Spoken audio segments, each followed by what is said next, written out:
Casita de oración. Jesucristo, sabiduría de Dios, presenta la catequesis del año. Apostolado de la nueva evangelización. Quedan en manos de Jesucristo, sabiduría de Dios, y la Santísima Virgen María. Proclamación del Santo Evangelio según San Juan 12, 20 al 33. También un cierto número de griegos de los que adoran a Dios habían subido a Jerusalén para la fiesta. Algunos se acercaron a Felipe, que era de Betsaida, de Galilea, y le rogaron: Señor, quisiéramos ver a Jesús.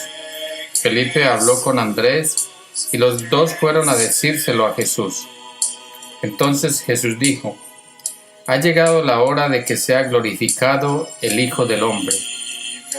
En verdad les digo, si el grano de trigo no cae a la tierra y muere, y queda solo, pero si muere da mucho fruto. El que ama su vida la destruye, y el que desprecia su vida en este mundo la conserva para la vida eterna. El que quiera servirme, que me siga, y donde yo esté, allí estará también mi servidor. Y al que a mí me sirve, el Padre le dará un puesto de honor. Ahora mi alma está turbada. Diré acaso: Padre, líbrame de esta hora, si precisamente he llegado a esta hora para enfrentarme con todo esto. Padre, da gloria a tu nombre. Entonces se oyó una voz que venía del cielo: Lo he glorificado y lo volveré a glorificar. Los que estaban allí y que escuchaban la voz decían que había sido un trueno. Otros decían: Le ha hablado un ángel. Entonces Jesús declaró: Esta voz no ha venido a mí, sino por ustedes. Ahora es el juicio de este mundo. Ahora el que gobierna este mundo va a ser echado fuera. Y yo, cuando haya sido levantado de la tierra, atraeré a todos a mí. Con estas palabras Jesús daba a entender de qué modo iba a morir. Esta es palabra de Dios. Te alabamos, Señor. Referencias para la mejor comprensión del Evangelio.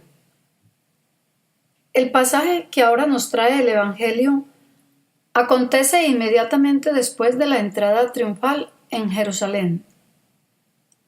Hoy la lectura comienza diciéndonos que cierto número de griegos pedían ver a Jesús, pero no nos aclara si querían verlo para escuchar sus enseñanzas y aprender su doctrina, o simplemente querían estar con el hombre famoso de aquellos días, el que hacía milagros sanando enfermos, expulsando demonios y resucitando muertos, y al que seguramente acababan de ver a lo lejos, rodeado de gente y recibido con júbilo.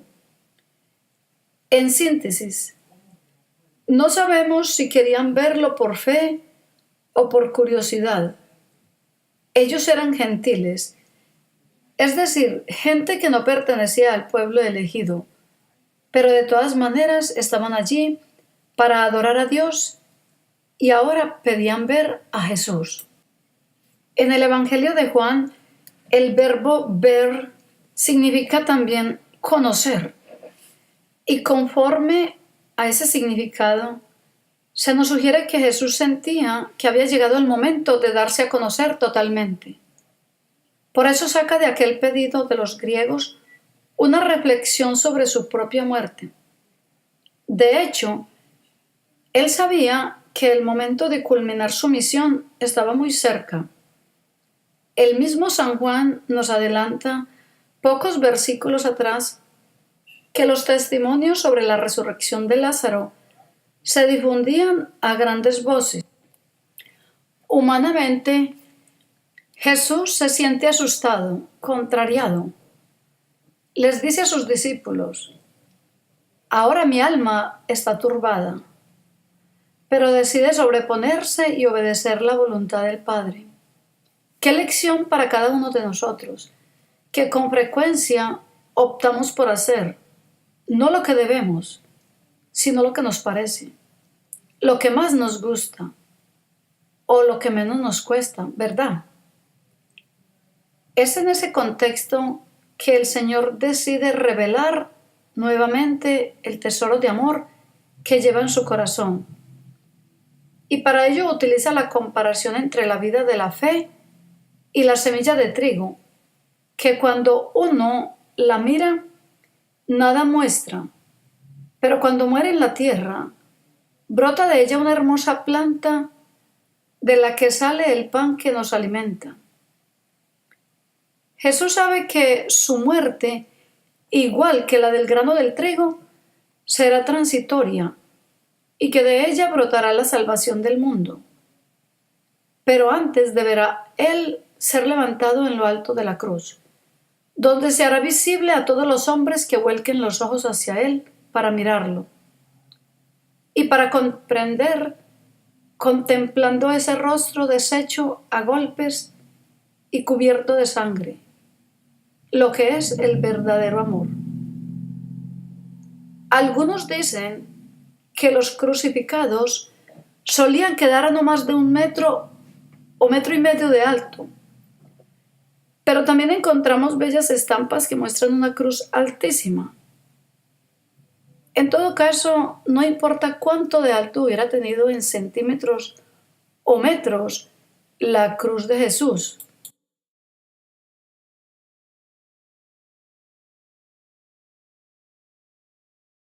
La altura de la cruz de Cristo está dada por la montaña de sufrimiento gratuito, aceptado con amor, por la montaña de pecados de toda la humanidad, sobre la que se clavó al Hijo de Dios, sobre la que Él voluntariamente ofreció su vida al Padre, intercediendo por nosotros, por el perdón de nuestras miserias.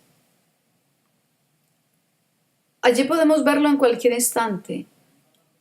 Allí espera Él que repitamos el gesto de Dimas, el ladrón arrepentido. Él conoce perfectamente la cruz que cada uno de nosotros carga en su vida.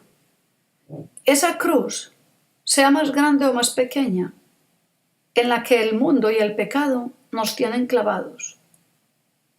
Y a nuestro lado, Jesús espera que volquemos la mirada hacia Él y le digamos: Señor, acuérdate de mí cuando estés en tu reino. Otra cuestión importante para analizar en este pasaje del Evangelio es que las palabras del Padre, lo he glorificado y lo volveré a glorificar, están dirigidas a nosotros. Y Jesús así lo aclara: esta voz no ha venido por mí, sino por ustedes. Son palabras dirigidas a cada uno de nosotros, ofreciéndonos la posibilidad de glorificar también a Cristo mediante nuestra entrega y nuestra conversión. Porque Jesús, el amor encarnado, no busca al mal, sino al malo. Él aborrece el pecado, pero ama al pecador. Y precisamente ahí está la clave de nuestra esperanza y la clave de la forma en la que Cristo nos pide amarnos los unos a los otros, como su más importante mandamiento. ¿Por qué voy a juzgar yo a mi hermano, quien Dios ama? ¿Qué excusa puedo poner para no amarle? Jesús ha sido levantado en lo alto, como lo predijo, pero debemos estar conscientes de que la única forma de verlo, con el sentido que San Juan le da a la palabra ver, la única forma de entenderlo es a través de la humildad, de reconocernos indignos, pecadores y necesitados de la salvación que Él mismo nos regaló en lo alto del Calvario. A través de este Evangelio, el Señor nos invita una vez más a la conversión profunda, a la entrega personal, a la crucifixión del yo, para que haciendo a un lado nuestras preferencias, nuestros gustos y nuestras comodidades, podamos dar frutos de vida eterna. Sus palabras son contundentes. El que ama su vida la destruye. La invitación de Cristo hoy es a que nos hagamos pequeños y humildes, obedientes como Él, para poder servir mejor a la realización de sus planes. Precisamente San Pablo, en la segunda lectura de este domingo, nos dice que Jesús, aunque era hijo, en el sufrimiento aprendió a obedecer. Así alcanzó la perfección y se convirtió para todos aquellos que le obedecen en principio de salvación eterna, como nos lo dice en Hebreos capítulo 5 versículos 8 y 9. También San Ignacio de Antioquía hace una hermosa reflexión sobre la suerte de aquellos granitos de trigo que, sin mérito alguno, fueron triturados por la piedra de molino, fueron amasados amorosamente por las manos de una monjita y puestos al fuego del horno, donde se transformaron en una blanquísima hostia, que se convertiría luego en el cuerpo de nuestro Señor Jesucristo para alimento del cuerpo y del alma de los creyentes. San Pablo, por su parte, nos enseñaba que, como cristianos, también nosotros debemos hacernos hostias vivas y así darnos en alimento a los demás. Pero para ello nos hace falta mucha entrega, mucha obediencia y muchísima humildad. Pidámosle al Señor que en lo que queda de esta Cuaresma nos ayude a disponer de tal manera nuestro corazón y nuestro espíritu que en la Pascua que ya se avecina podamos resucitar con Él a una nueva vida de mayor entrega y auténtico sacrificio para la edificación del reino. A continuación, preguntas para orientar la reflexión sobre el Evangelio. ¿Amo mi vida de mundo lo suficiente como para destruirla del espíritu? ¿De qué debo desapegarme? ¿Hago todo lo posible para amar a Dios y a mis hermanos más que a mí mismo? ¿Me sacrifico de verdad por la construcción del reino? ¿O contribuyo con la obra de Dios solo en la medida en que no me incomoda hacerlo? ¿Será mi vida en familia y en comunidad un testimonio de que sigo a Jesús? ¿Cómo puedo hacerlo mejor? A continuación, las concordancias del Evangelio con el Catecismo de la Iglesia Católica. Esta semana vamos a estudiar el canon 606, 607, 608.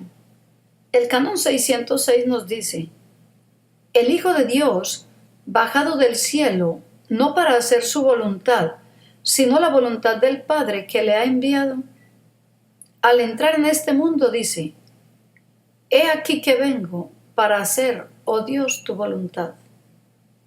En virtud de esta voluntad somos santificados, gracias a la oblación de una vez para siempre del cuerpo de Jesucristo. Desde el primer instante de su encarnación, el Hijo acepta el designio divino de salvación en su misión redentora. Mi alimento es hacer la voluntad del que me ha enviado y llevar a cabo su obra. El sacrificio de Jesús por los pecados del mundo entero es la expresión de su comunión de amor con el Padre. El Padre me ama porque doy mi vida. el mundo ha de saber que amo al Padre y que obro según el Padre me lo ha ordenado. Lo podemos leer en Juan capítulo 14, versículo 31. Y el canon 607 nos dice: este deseo de aceptar el designio de amor redentor de su Padre anima toda la vida de Jesús, porque su pasión redentora es la razón de ser de su encarnación. Padre, líbrame de esta hora, pero si he llegado a esta hora para esto, el cáliz que me ha dado el Padre, no lo voy a beber. Y todavía en la cruz, antes de que todo esté cumplido, dice: tengo sed. Y el canon 608 nos dice: Juan Bautista, después de haber aceptado bautizarle en compañía de los pecadores, vio y señaló a Jesús como el Cordero de Dios que quita los pecados del mundo. Manifestó así que Jesús es a la vez el siervo doliente que se deja llevar en silencio al matadero y carga con el pecado de las multitudes, y el Cordero Pascual, símbolo de la redención de Israel cuando celebró la primera Pascua. Toda la vida de Cristo expresa su misión: servir y dar su vida en rescate por muchos. Y ahora vamos a meditar en las palabras, reflexionando con la Gran Cruzada. Es ya tiempo de que lo que tienes oculto alce llama y encienda. Es hora de que las tinieblas reciban la luz que he puesto en ti, no solo para ti. Sí, debes comprender, y te haré comprobar, que el grano de trigo debe germinar, porque si es ablandado bajo la tierra y deshecho, estará listo para salir a la luz del sol. El que aborrece o mortifica su alma en este mundo, la conserva para la vida eterna. El verdadero dichoso es aquel que ama a Dios y sabe salvarse. Y este mes estamos estudiando la virtud del sacrificio. Esta semana en el canon 1032 nos dice acerca de la virtud del sacrificio, que esta enseñanza se apoya también en la práctica de la oración por los difuntos, de la que ya habla la Escritura. Por eso mandó Judas Macabeo hacer este sacrificio expiatorio en favor de los muertos, para que quedaran liberados del pecado.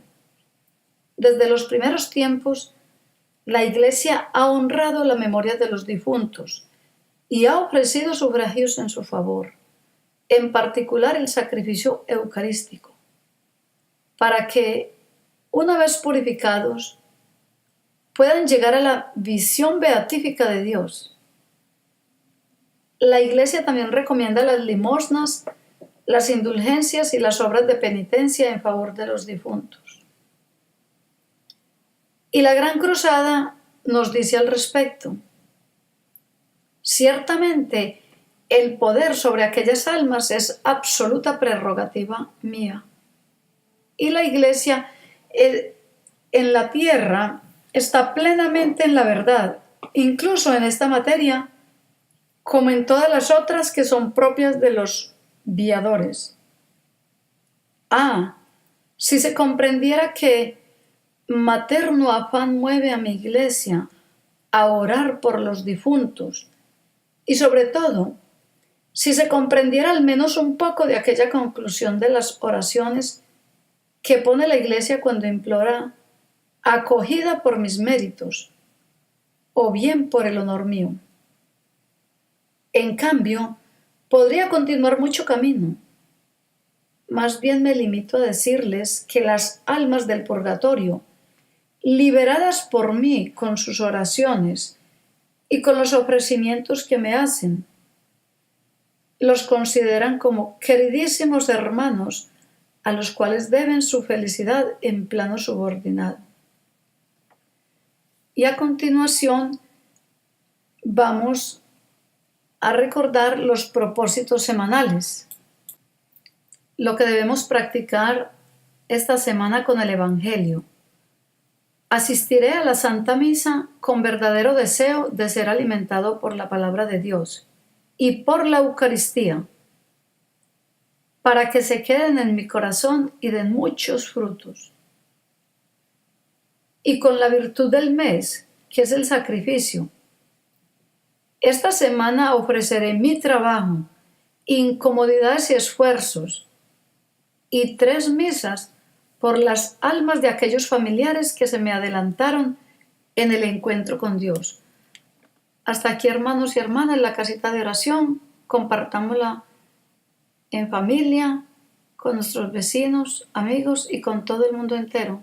Que los sagrados corazones de Jesús y de María nos den su santa bendición en el nombre del Padre, del Hijo, del Espíritu Santo. Amén.